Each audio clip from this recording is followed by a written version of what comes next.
আজকের এই পর্বে আমরা মে দিবস সেলিব্রেট করব। মে দিবস, লোকে বলে ইটস আ ম্যানস ওয়ার্ল্ড। একদিন, শুধু একদিন কোনো নারীর জায়গায় নিজেকে বসিয়ে দেখুন, সারা দিনে সেই নারী কি কি কাজ করেন সেগুলো একটু করে দেখান, মেনে যাব আপনাকে। আজকের প্রথম পারফর্মার, আল্লাহ উসে বুরি নজর সে বাঁচায়ে। প্লিজ ওয়েলকাম দত্তপুকুর, উত্তর 24 পরগনা থেকে তপদ্যুতি দত্ত।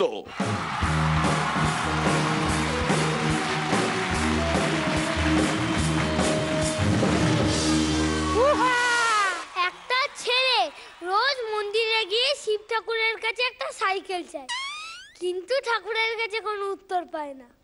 তারপর একদিন ছেলেটা রেগে গিয়ে মন্দিরে ঢুকে গণেশ ঠাকুরকে নিয়ে চলে গেল, একটা কাগজে লিখে দিয়ে গেল, পারলে আমি একটা সাইকেল দিয়ে ছেলেটাকে চালিয়ে নিয়ে যাও। স্যার একদিন ক্লাসে আমায় বলল, শোন তপদ্যুতি, তুই কিন্তু আজকে ক্লাসে বড্ড বেশি বাজে কথা বলছিস।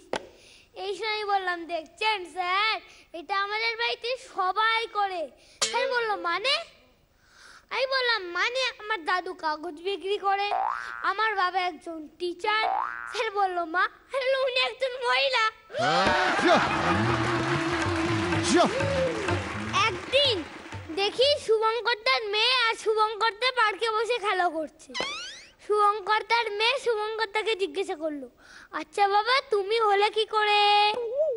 শুভঙ্করদা বলল, আমায় ভগবান বানিয়েছে। এই শুনে শুভঙ্করদার মেয়ে শুভঙ্করদাকে আবার জিজ্ঞাসা করলো, আচ্ছা বাবা, আমি হলাম কি করে? শুভঙ্করদা বলল, তোমায়ও ভগবান বানিয়েছে। এই শুনে শুভঙ্করদার মেয়ে শুভঙ্করদার মুখের দিকে অনেকক্ষণ তাকিয়ে তারপর বলল, ও, তার মানে ভগবানের প্রথম দিকে একদমই কাজে মন ছিল না। পুজোর ছুটি শেষ হয়ে যাওয়ার পর আমি একদিন স্কুলে গেলাম। তার ঠিক কদিন পর আমার ক্লাসের মিস মাকে ফোন করে বলল, শুনুন, আপনার ছেলে আজকে স্কুলে বড্ড বেশি অসভ্যতা করছে। এই সময় আমার মা বলল, আপনিও শুনে রাখুন, আমার ছেলে গোটা 1 মাস ধরে বাড়িতে ছিল, আমি কিন্তু আপনাকে একবারও ফোন করিনি।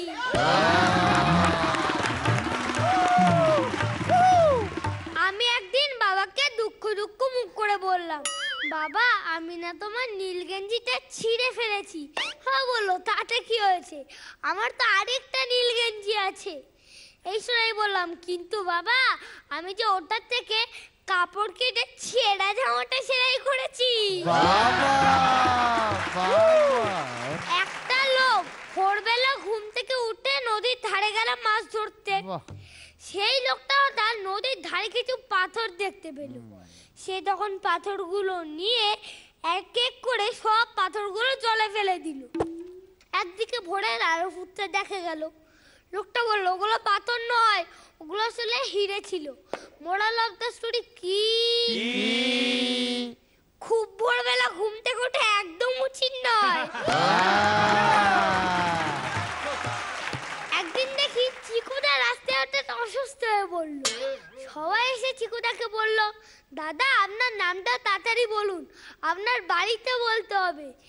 এই শুনে চিকুদা রেগে গিয়ে বলল, শুনুন, এই সময় আর কি মারবেন না, আমার বাড়ির লোক আমার নাম জানে।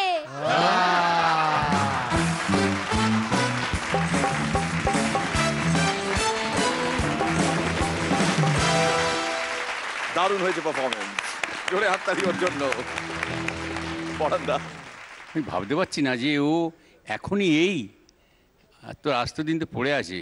দারুণ দারুণ রে, দারুণ। পায়েল, আমাদের জুনিয়র মোস্ট। আমি কি একটু গিয়ে ওকে আদর করতে পারি? তুমি যদি এখানে আসো তাহলে ও তো একা এখানে দাঁড়িয়ে নেই।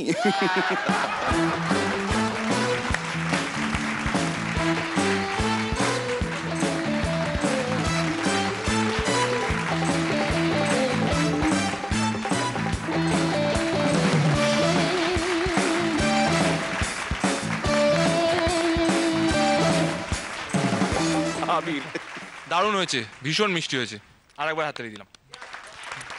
শ্রীলেখা নিজের বাড়ির লোক সম্পর্কে বাইরের লোকজন যখন প্রশংসা করে তখন তো ভালো লাগারই কথা। আমারও খুব ভালো লেগেছে। Thank you.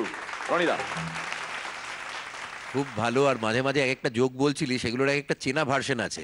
কাজী গায়ে কিরকম একটা কাটা দিচ্ছিল, গা ছমছম করছিল যে ওটাই কি বলবি তুই, না বেরিয়ে গেলি। খুব ভালো, চমৎকার, তোর মতোই। Love you. মানে ও এখন শুনছে জাস্টিন টিম্বারলেক কোন একটা গান গাইছে, অনেক পরে গিয়ে জানবে যে ওটা অ্যাকচুয়ালি ক্লিফ রিচার্ড গিয়েছিল। এগিয়ে যাও।